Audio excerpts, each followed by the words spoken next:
Skipper's Closet to Allen's Alley, from Dodge City to Rudy Valley. Radio, drama, adventure, fun, always something for everyone. Yesterday's USA Superstation. The challenge of the Yukon. It's King, swiftest and strongest lead dog of the North Country, blazing the trail for Sergeant Preston of the Northwest Mounted Police in his relentless pursuit of lawbreakers. On King! On, you huskies! Gold discovered in the Yukon. A stampede to the Klondike and the greedy race for riches. Now back to the days of the gold rush, when Sergeant Preston and his wonder dog King battled through storm and snow to preserve law and order as they met the challenge of the Yukon.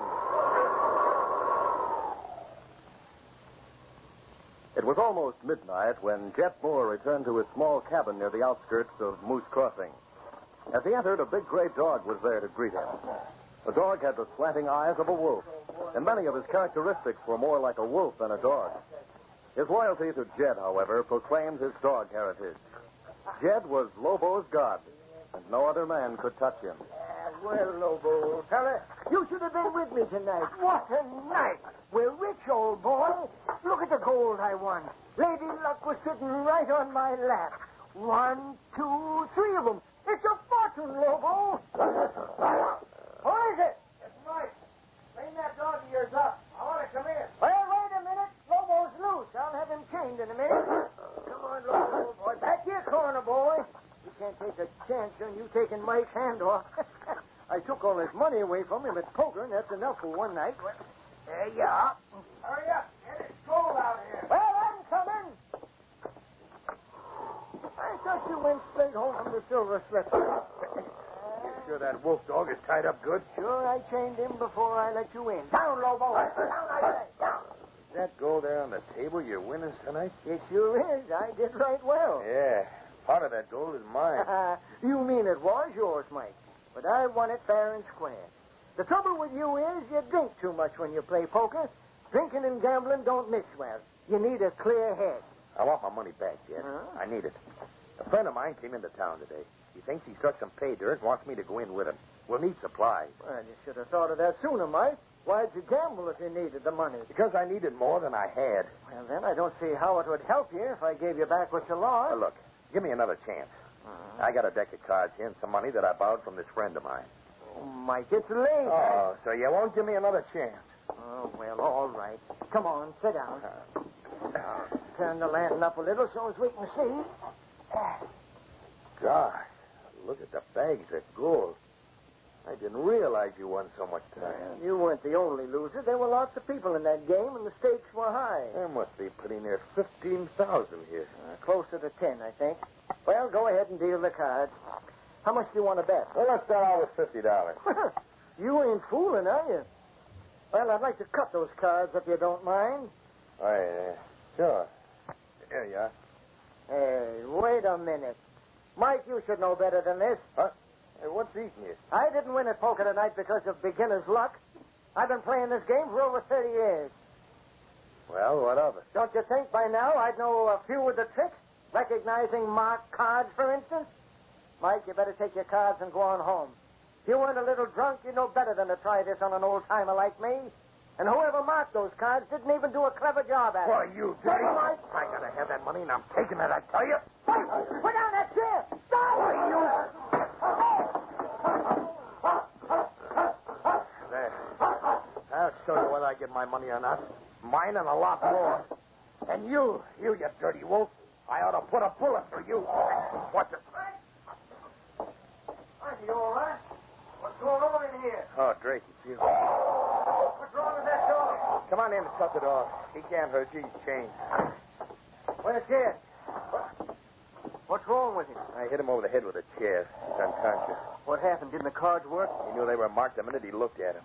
But why did you hit him? I saw a chance to get more money this way. Now we can take it all. And any more that's hidden around here. Like I shouldn't have done it.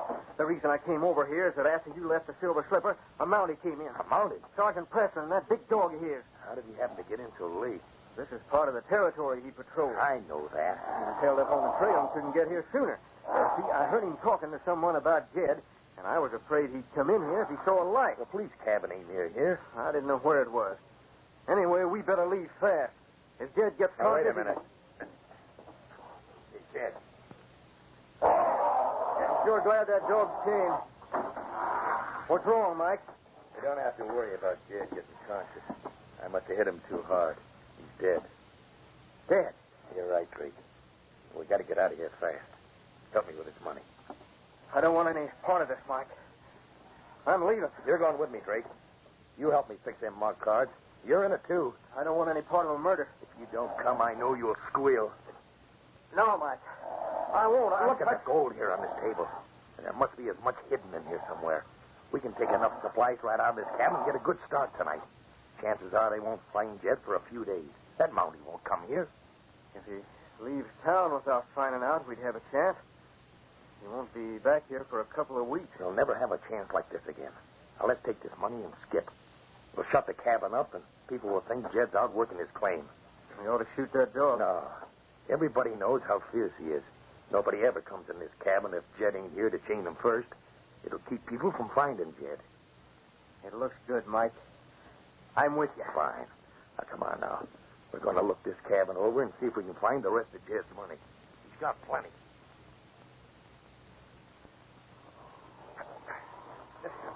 It was almost morning, and Mike and Drake struggled through huge drifts that had been made by a strong wind and heavy snowfall through the night. Drake was exhausted. I tell you, Mike, I can't go any farther. My legs, I can't lift them. I'm tired, too. But this weather's the best luck we could have had. Locke, are you crazy? Slowed us down. These snowdrifts, we've only made about 10 miles. But nobody can track it. These drifts, like walking in sand. The wind blows snow on our tracks right after we make them. There won't be any tracks near Jed's cabin. But I can't go any farther. Hey, there's a cabin back there off the trail. Well, think we better risk it? There's no smoke coming from the chimney. Maybe nobody's home. Yeah. Now, listen. Better if nobody knows we're together. You hide behind those trees. I'll go alone to see if anybody's there. If there is, you wait a while, then come in and say you came from the other direction. We don't know each other, see? All right. I'll wait here.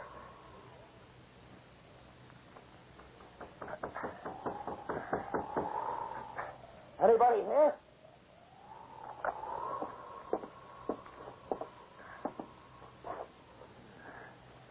Nobody here. Drake! Oh, Drake! Yeah? Come on, it's all right. Nobody's here. We'll hold in here for a few hours and get some sleep.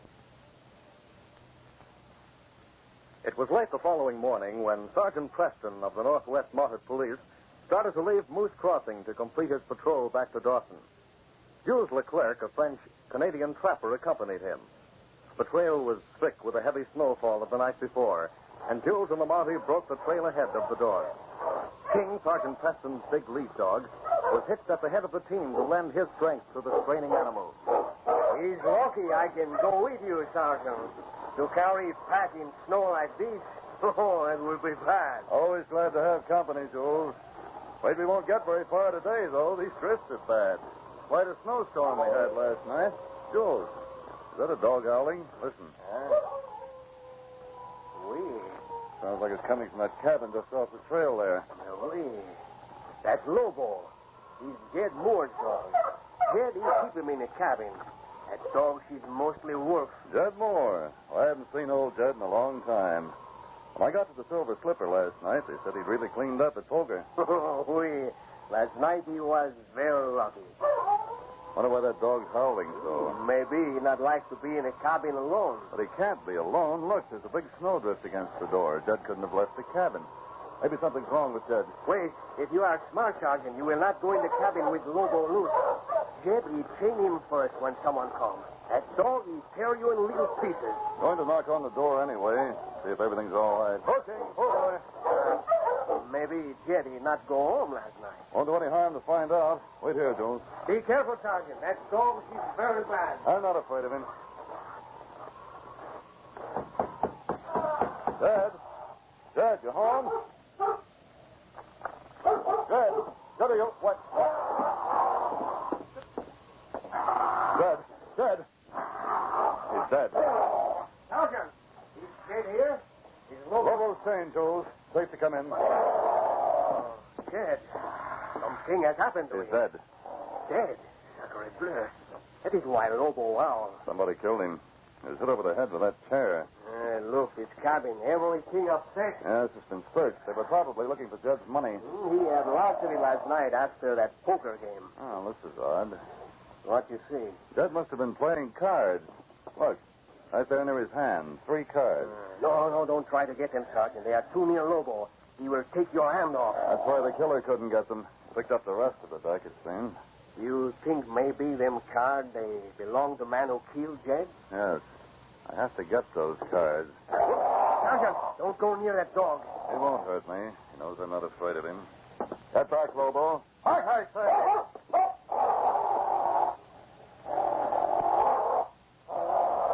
Hey, that dog, he mind you. Here are the cards. Them cards, they are funny color. Have you ever played with these cards, Jules? Me? I don't gamble. Well, the only clue we have. Snow's covered any trail the man might have made, but I think he left town. Why you think that, Sergeant? Well, look at those empty shelves. Whoever did this took all the supplies Jed had, as well as his gold. Jules, I'm afraid you're going to have to go on to Dawson alone, after all. I'm going back to town and see if I can find anyone who recognizes these playing cards. They're not like the kind they use at the Silver Slipper. Oh, Sergeant, them fur I have, they can wait for trade. Jed is good friend. Me, I stay and maybe help you, eh? Suit yourself, Jules. You know this country around here very well. I'd like to have you with me. Oh, you'd better get Jed's body over on that cot. Oui. And I'll go back to town, see if I can pick up any information. In the meantime, Mike and Drake, exhausted from their trip through the snow the night before, slept in the trapper's cabin. Mike awoke as he heard a dog team outside the cabin.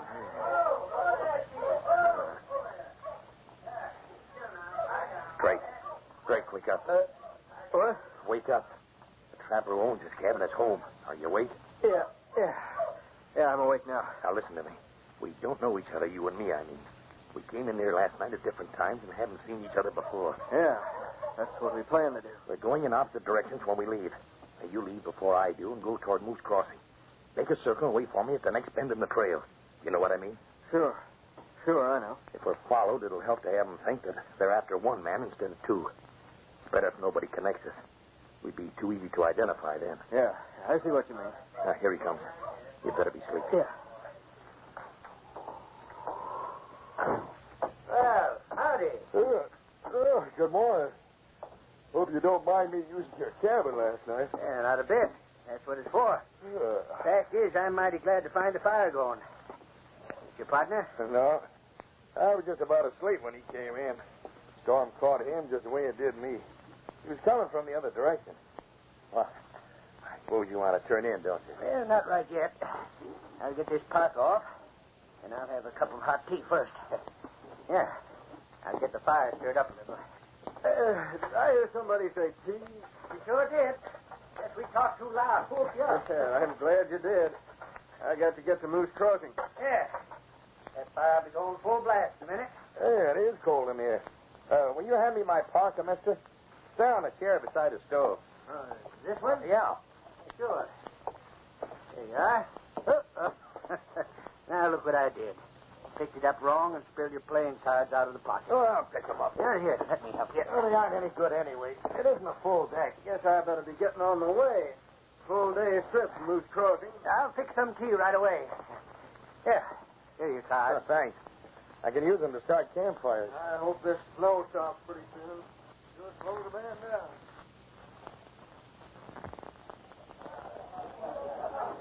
Sergeant Preston left Jules at Jed's cabin and went back to the Silver Slipper Cafe. Only a few men were in the place, and Barney, the bartender, looked up in surprise as the Lamothe entered. Sergeant, I thought you said you were pulling out early this morning. I intended to, but there's some information I want first, Barney. Have you ever seen anyone playing poker here with cards like these? Let me see. No. Ain't like the cards we have here at the Silver Slipper. We furnish all the playing cards here every night. We don't let people play with their own deck. Too much chance of trouble. I see. Say, there's Jim Riley over there, though. He could probably tell you something about it.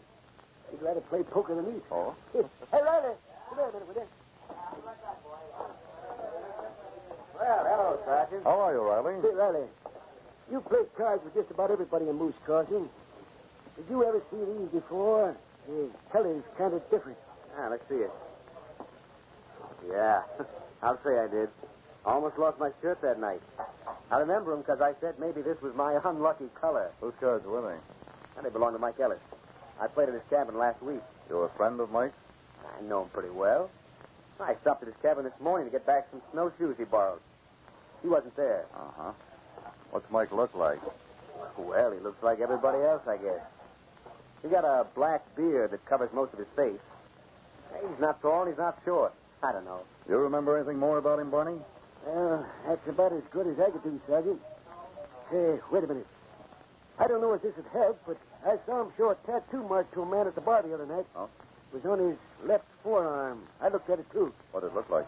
Well, he's got a big snake tattooed around it halfway to the elbow. Thanks, Barney. That'll help a lot. Why do you want all this information, Sergeant? You can probably find Mike around here somewhere. I'm going to look for him here, of course, but I don't think I'll find him in town.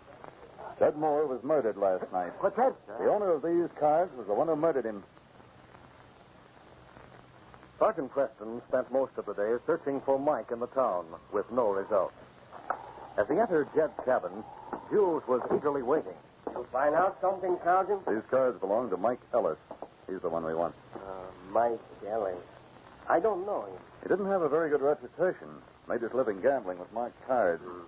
What do we do now, Sergeant? Well, Mike makes his living gambling, as I said. I doubt that he'd head for the wilderness. He'd want to get to a big town, and that would mean he'd take the trail south. This trail that goes past his cabin? Yes. We'll try it anyway. It's all we can do. What about this wolf dog? You take him, too? Yes, I'm taking Lobo. I'll hitch him up with the team. Be careful, Sergeant. I think maybe I wait outside. Or maybe right here by the door. Don't worry, Jules. He'll be all right. Come on, Lobo, old boy. You're going with me. Oh, Sergeant. It's better if you shoot him. He'll get used to me. Right now, I'm going to muzzle him with this rope. There, I got you. Now, throw, my pet. That's better. Now I'll unleash you. I think now I go outside. Come on, Lobo. You're coming with me. Come on, Lobo. You're a tough old fellow, but I think we're going to be friends. As Sergeant Preston had anticipated, it was King that trained Lobo to pull in the traces with the rest of the team. The wolf dog was afraid of King, who was larger and stronger than he, and he was soon following him peacefully, as did the rest of the dogs. It was late the following day when the Mountie and Jules approached the cabin of the trapper, where Mike and Drake had taken refuge. There is cabin. You stop here? Yes, I think we'd better. Hope we have more luck this time than we did at the other cabins. Mike must have traveled all night if he came this way. Hunting! But if this man has not seen this Mike, you think maybe we better go back and start some other way? Not yet, Jules. We'll keep on traveling. I'm almost sure he came in this direction.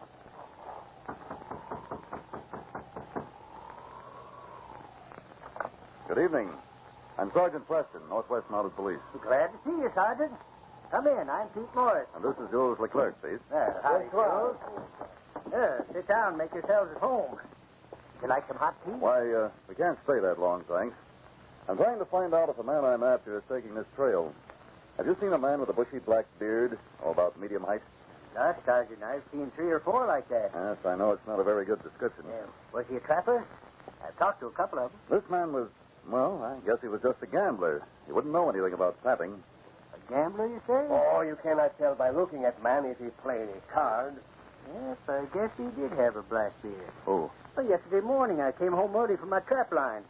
I would have got back the night before except for that bad snowstorm. And when I came into my cabin, there were 2 men sleeping here. 2 men? Yep. It turned out they weren't together, though. They left at different times and were going in opposite directions. Ah. One of them had a black beard, and he was the one who had the card. Cards. They dropped out of the pocket of his parka. Would that mean he was a gambler, necessarily? Could you remember what the cards looked like? Were they like this one? I believe they were. I helped him pick them up. Yes, that was the color of them, all right. Jules, we're on the right trail. That's right, Blue. Sergeant, that is luck. Thanks, Pete. You've helped a lot. Hey, if you're planning on catching him, you better hurry. He's had a long start. There's no way of following his trail either. The snow covered all the tracks. And anyway, a lot of people use this trail. We'll get him. Don't worry. Come on, Jules. It was noon 2 days later when Mike and Drake approached the shore of Spring Lake. The snow fell steadily, and Drake was limping. Mike, let's camp here. My foot's giving out again. I can't go any farther. I know what we'll do. You camp here at the edge of the lake. You can rest for a while. I'll take the gun and go around the shore of the lake and try to get some rabbits or something. Will you come back here? No. Hey, look across the lake. You see that tall pine tree? Yeah? Well, give me about an hour. I'll go around the shore and do some hunting. You can cut straight across the lake and meet me there. I'll probably have supper waiting by the time you get there. To save time. Is that lake safe to cross? Why, sure it is. The only reason I'm going around it is to try to get some game. Now, you build a fire here and rest for a while. You better build it before you leave. I'm not any good at stuff like that. You get some branches and build it yourself. Here, I'll give you some of these cards here in my pocket. I didn't burn them all. You can light a fire with them. I'll carry the gold and most of the pack. Take your time and come when you're resting. The snow had stopped, and the setting sun, breaking through the clouds, threw long shadows on the trail as Sergeant Preston and Jules approached the shore of Spring Lake later that day. You think maybe Mike tried cross Spring Lake? He's lived around here too long to try that. Everybody knows about the warm springs in it. He wouldn't take a chance. But Mike is not trapper. Maybe he don't know this. He's talked to plenty of trappers and prospectors in Moose Crossing. He'd know all right. Look, Sergeant. Someone has camped there. There is dead fire. Okay. Let's have a look, Jules. Someone built a fire, all right. Oh, and look. Track leads to the lake. Wait a minute. Look at this, Jules. A half-burned playing card. He used it to start his fire. Is it right? The card's in the same deck. Look at the color. You're right. Mike has stopped here. But these tracks, they lead toward the lake. What a fool. You think he'd... Jules, look out there about 100 yards. Is that a hole in the ice? Oui. And each track, they go right to it. Come on, Jules. We're going out there and see. Might be some trick. Just stay here with the team, King. Stay here, boy. These tracks, they're very clear. He must have started when it stopped snowing about an hour ago. And he must have known how treacherous this lake is. Oh, there is no doubt. He go through a hole in the ice. Look, them tracks, they go right to it. That's all right, Joe. There aren't any tracks leading away from it. We can see them in the snow. I guess that's the end of Mike Ellis. This time, the Mountie does not get his man. No, but he ended up the same. He'd have been hanged for murder if we'd caught him. This maybe is better. Well, we may as well go back. At least we know that Mike's one murderer. Will never kill again. It was 2 months later. Sergeant Preston had been sent to the town of Selkirk, far south of Dawson City. The Mountie stood at the front window of Sandy McNeil's trading post, talking to Sandy as they looked out at Sergeant Preston's dog team. That's a fine lot of dogs you got there, Sergeant. Of course, none of them can compare to King lying out there in front. Never was a finer dog than King. That second dog is a big fellow. He looks like a wolf. Oh, that's Lobo. He has a lot of wolf in him. Ah. Is he as vicious as he looks? He used to be, but he isn't anymore, Sandy. I've worked with him a lot, and now he's one of the best dogs I have. The words were barely out of the Mountie's mouth when a man came toward the trading post. He passed close to the sergeant's dog team, and suddenly, without warning, Lobo sprang at him, knocking him to the ground and pulling the rest of the dog team into a snarling heap. Quick, stop that dog. Attack him. Lobo! Lobo! Sergeant Preston and Sandy raced out of the store, but King was there before them. He leaped at Lobo, throwing him off the man, whose arm had been torn as he protected his throat. Back, Lobo. Keep him off, King. Help this man, Sandy, while I get these dogs straightened out. I'll help you up. Come into the store. Stop it, King. Lobo, back, I said. What's wrong with you? Get in the line, Thunder. Come on, get up. A few minutes later, Sergeant Preston, carrying his medical kit, entered the back room in Sandy's trading post, where Sandy had taken the man whom Lobo attacked. King had followed his master into the store and sat quietly beside the Mountie as he took bandages and antiseptics out of his kit. I'll put your parka right over here, Joe. Thanks. I'm sorry my dog attacked you. I can't imagine why he did it. I was just walking past him. Not even looking at him. Now, roll up your sleeve. There is left of it. That wound's bleeding. You sure gave him a nasty bite. You'll have to play cards with one hand now, Joe. There's a customer. Call me if you need anything. Sleeve's sticking to your arm. There it is. What? What's the matter? Why, that tattoo mark, it startled me. That snake's head points right at the tear in my arm. does look ugly. I'm glad that bite is on my left arm instead of my right. I'll have to watch Lobo after this. Lobo? You mean that's the dog's name? The dog that bit me? Yes, why? Does that name frighten you? No, I'm kind of shaken, I guess. Mike. Yeah. My name's not Mike. It's Joe. But the idea of calling me Mike. You answered to it without thinking. You're Mike Ellis. What? Wait. What do you mean? That explains why Lobo attacked you. You murdered his master, Jed Moore. I don't know what you're talking about. You shaved your beard off, but I think if I take you back to Moose Crossing, you'll be recognized. You're under arrest. No, you don't, Marty. Stick up your hand. King. All right, boy. I've got his gun. Get up, Mike. You shouldn't have pulled the gun with my dog watching you. What's going on? Is King attacking too? This man's a criminal, Sandy. He killed the man who once owned Lobo. You fooled me, Mike. I thought you were dead. But you didn't fool Lobo. He remembered your scent. That doesn't prove anything. You never saw me before. The only thing I knew about you was that you had a snake tattooed on your left arm. Lobo helped me find that, too. But, Sergeant, why did you think he was dead? Mike can explain that, I think. Who was it that went through the hole in the ice, Mike? It was Drake, a friend of mine. He was the one who done the killing. It was him. But he fell through the ice when we were crossing the lake. That's enough, Mike. You didn't cross that lake. There was only one set of tracks. I warn you, anything you say will be used against you.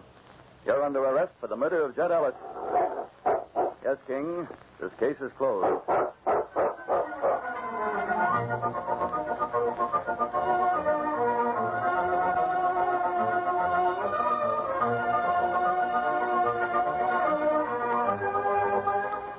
The Challenge of the Yukon, a copyrighted feature, is a George W. Trendle production, directed by Fred Floriday and written by Mildred Merrill. The part of Sergeant Preston was played by Paul Sutton. All names and incidents used are fictitious. Listen again next week to another exciting adventure during the days of the gold rush. Fred Foy speaking. This program came to you from Detroit. Saturday night, Joe, not on your life if you keep company with ABC. We've a lineup of shows to keep you entertained from early in the evening until it's time to go out and get the Sunday morning papers. For Mystery a la Mode, Ross Dolan Detective is on hand Saturday night. And when Ross seeks to solve a crime, it means 30 minutes of solid action and suspense. Speaking of suspense, wait till you hear Famous Jury Trials, the stirring courtroom program that dramatizes typical American jury trials. Then there's Gangbusters, with true crime cases straight from police files all over the country. Murder in Mr. Malone is another tense mystery that's bound to keep you sitting on the edge of your chair as that famous criminal lawyer, John J. Malone, tackles a case of murder. For smashing thrills from early to late Saturday night, be sure to listen when these great shows are broadcast over most ABC stations. This is ABC, the American Broadcasting Company.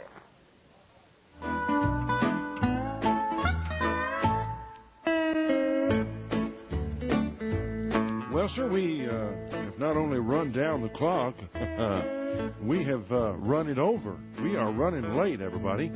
So I hope you had a good time tonight. I certainly did. And I'll see you on the radio tomorrow night with old Tricky Rick Sapphire. He's going to be here tomorrow night, and so will I. And I'm going to be disappointed if you're not here. So let's have a date, okay?